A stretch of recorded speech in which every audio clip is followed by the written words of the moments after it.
ایک صحابی حضور کی خدمت میں حاضر ہوئے، عرابی تھے، دیہات کے رہنے والے تھے۔ انہوں نے حضور کی بارگاہ میں ایک بات عرض کی کہ حضور اسلام کے حکام تو بہت سارے ہیں، آج بھی اگر آپ دیکھیں تو کتابیں بھری پڑی ہیں۔ پھر حضور ارشاد فرماتے تھے، صحابہ اس کو سنتے تھے، محفوظ کرتے تھے، آگے بیان فرماتے تھے۔ ان کا بہت سارے احکام ہیں اسلام کے، میں ایک دیہاتی شخص ہوں، مجھے کوئی ایک بات ارشاد کر دیجئے جو میرے لیے کافی ہو۔ تو آقا کریم نے اس شخص کو ایک بات ارشاد کی، فرمایا کہ ان تموتا و لسانک رطب من ذکر اللہ، تو اس حالت میں فوت ہو کہ تیری زبان اللہ کے ذکر سے تر ہو۔ 100 باتوں کی ایک بات ارشاد فرما دی، ان تموتا و لسانک رطب من ذکر اللہ، تو اس حالت میں انتقال کرے کہ تیری زبان اللہ کے ذکر سے تر ہو۔ میں اور آپ اپنی زندگی اس طرح سے گزاریں کہ موت اچانک آئے یا طبی موت آئے، جس حالت میں بھی ہمیں موت آئے تو ہماری زبان عادی ہو اللہ کے ذکر کی، ادھر سے سانس ٹوٹ رہی ہو اور ادھر لبوں پر اللہ کا نام جاری ہو۔ جس شخص کا آخری کلمہ لا الہ الا اللہ ہوا، اللہ اس کو جنت میں داخل فرماتا ہے۔ اور کتنے خوش نصیب لوگ ہوتے ہیں کہ مرتے ہوئے جن کے لبوں پر اللہ کا باقاعدہ نام آتا ہے، اللہ کا ذکر ان کے لبوں کا وظیفہ ہوتا ہے۔ اور کچھ لوگ ان کو تلقین بھی کریں تو زبان پہ اللہ کا نام نہیں آ پاتا۔ اور ان میں سے ایک وہ شخص جو شراب کا عادی ہے یا کسی بھی نشہ آور چیز کو لیتا ہے، تو ایسے شخص کو مرتے ہوئے کلمہ نصیب نہیں ہوتا۔ جو اس کو دنیا کے اوپر سزائیں دی جاتی ہیں، ان سزاؤں میں سے ایک سزا یہ ہے کہ مرتے ہوئے اس کے لبوں پہ کلمہ نہیں آتا۔ اور علماء نے یہ بھی لکھا ہے کہ جو بے نماز ہے، نماز نہیں پڑھتا، مرتے ہوئے اس کے لبوں پہ بھی کلمہ جاری نہیں ہوتا۔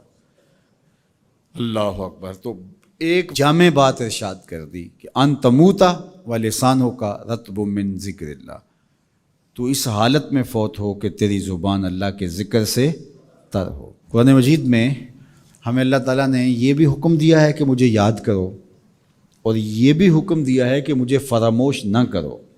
وَلَا تَكُونُوا كَالَّذِينَ نَسُوا اللَّهَ فَأَنسَاهُمْ أَنفُسَهُمْ أُولَٰئِكَ هُمُ الْفَاسِقُونَ، ان لوگوں کی طرح نہ ہو جانا جنہوں نے اللہ کو فراموش کر دیا، اللہ کو بھول گئے۔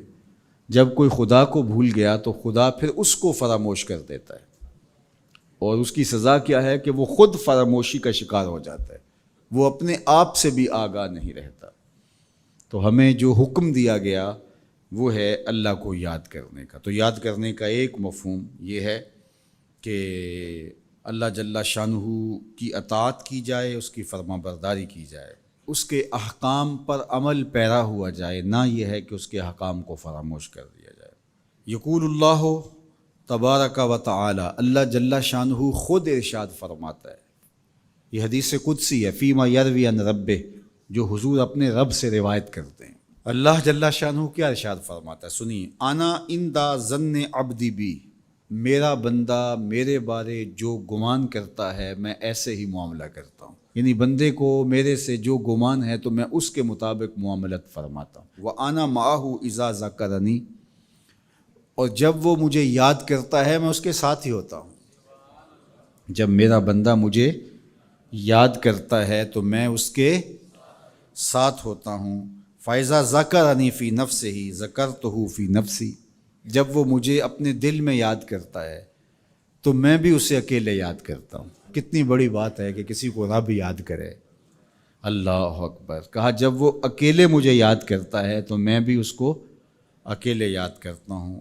وَإِن ذَكَرَنِي فِي مَلَئٍ ذَكَرْتُهُ فِي مَلَئٍ خَيْرٍ مِّنْهُمْ، اگر وہ مجھے مجمع میں یاد کرتا ہے، لوگوں کے ہجوم میں یاد کرتا ہے، تو میں بھی اسے مجمع میں یاد کرتا ہوں جو اس مجمع سے بہتر ہے، اس اجتماع سے بہتر ہے۔